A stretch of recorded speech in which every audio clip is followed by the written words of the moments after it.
Practicals. My name is Mrs Lowe and today we're going to be investigating the resistance of a wire. Hopefully you've all managed to download the worksheet that looks something like this, and as we go along you are going to need to be filling this in. Right, now let's get started. If we go over to our practical equipment, we've got a meter ruler set up with a line of wire going along it. This device here is called a multimeter. Our multimeter is set up so that we can record resistance directly. Now, all we are going to do is we're going to measure the resistance in different lengths of the wire. So I would like you to pause the video now and make a prediction. So tell me what you think is going to happen as we increase the length of wire to the amount of resistance there's going to be in the wire. Right, hopefully everybody's managed to make a prediction. Let's get on with getting some results. Now, as within any science practical, okay, there are some variables we need to think about, okay? We've got three types of variables. We've got independent, those are the ones that I'm going to change. We've got dependent, which is what you're going to measure. And we've got control variables, which is things we need to keep the same so that our practical gives us valid results. Within our practical, we are just going to change the length of wire. So that's our independent variable, the length of wire. We're going to measure the resistance directly using our multimeter. So that's our dependent variable. And there are several things we need to keep the same. So we need to keep the wire, the type of wire that we're using, and the length that we're using exactly the same. All right, so I don't want to be changing this wire in between, because if it has kinks, that's going to affect it. So we need to use the same bit of wire and we need to use the same material of wire. Now, what we're going to do now is going to look at how to take the measurements. You can see our crocodile clip is already set up and it's set up right down this end. So that's our zero reading. With our second probe here, we're going to place it on the wire at different points. We're going to start by taking a reading at 10 centimetres and we are going to go up every 20 centimetres. So we're going to do 10 centimetres, 30 centimetres, 50 centimetres, 70 centimetres and 90 centimetres. As with any science practical, it is really important that we take repeat readings. That helps us identify any anomalous results, so anything that's gone wrong and isn't quite right with a reading, we should be able to detect. And we can discard that reading because it's not one we want to use. So to start off with, if we check that we are getting readings, which we are, we can start filling our results table in. Now, I'm going to put the results table up on the board in a minute, but before we do that, I would like you to have a go at drawing your results table. So pause the video now, fill in the next bit, and try and draw your own results table. Okay guys, so hopefully you've all got a results table drawn. Mine looks something like this, so you can always have a look at yours and see what's similar and what's dissimilar. Few important points to make sure that you know about your results table. Down the side here, we always put our independent variables. So we are changing the length of wire, and you can see we've got the measurements that we're going to take down there. And across the top, we always have our dependent variable. So that's the one that we're measuring. You can see we've left room to do 3 repeats so that we're able to identify anomalous results. And our end column is an average. Now, in science, the kind of average we always do is a mean. Okay? So let's go and have a look at taking some results. So, as you can see, we're already set up with our zero reading at the end. Our first length of wire that we need to use is 10 centimetres. So I'm going to place that probe on there, and that's at 10 centimetres. That gives us a reading of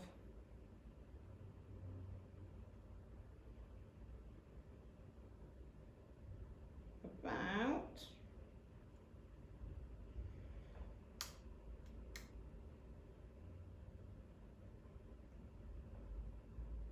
0.8 ohms. So we're going to go and record that in our table now.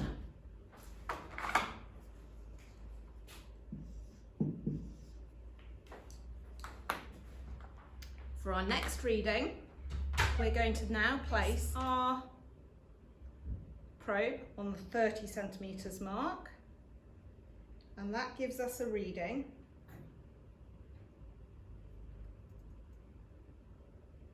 of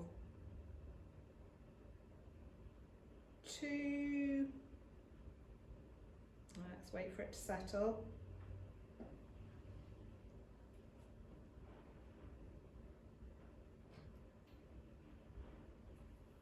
about 2.0 ohms.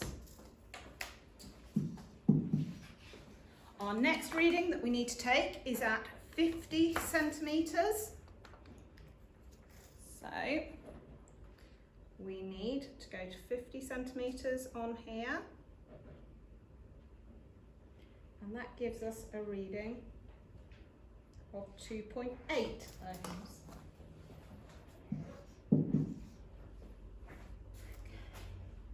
Our next reading is at 70 centimetres.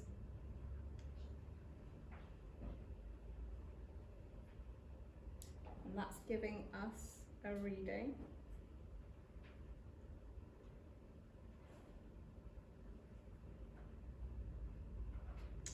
of about 4.2.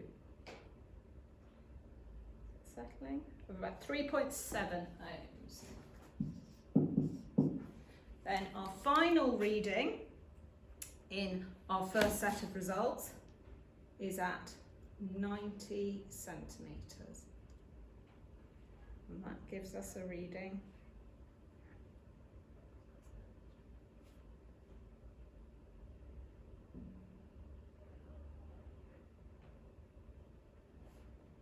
of about 4.5 ohms. Now, the next thing that you do is you would go along and you would repeat every single one of those readings. Okay guys, so up on the board is now our completed results table. Okay, so make sure your results table is all filled in and you've got the correct results there. Now, what you will notice by looking at our results table is the results don't necessarily repeat themselves exactly, but they're around the same ballpark. So here we're around 0.8, here we're around 2.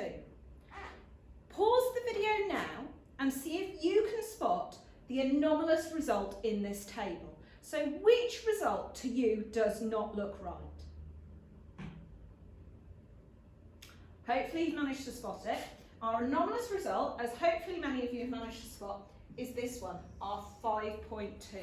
You can see that's considerably above the rest, and therefore we would not include that in the results. So you put a circle and you can put a cross through. The next thing you need to do is you are going to need to calculate the average of these results. Now to do this you are going to need a calculator, and as we've already said, we're doing a mean. So to do this, for the first one, we would do 0.8 plus 0.6 plus 1.1. Make sure you press equals on your calculator then, and then you divide it by 3 because there are 3 results. You should come out with a result that looks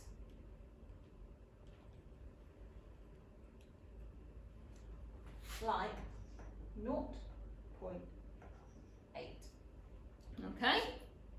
Now, you need to do exactly the same for all the others. The only point of difference is down at this one where we've got an anomalous result. Okay? You are going to only include these 2 results in your average. Okay? Okay everyone, hopefully you've managed to calculate your averages and they should have come out with results like this. So please make sure you check to see what your results are looking like and to make sure they're similar to my own. Thank you ever so much for everyone watching, and hopefully that has shown you another experiment that you can do to investigate resistance.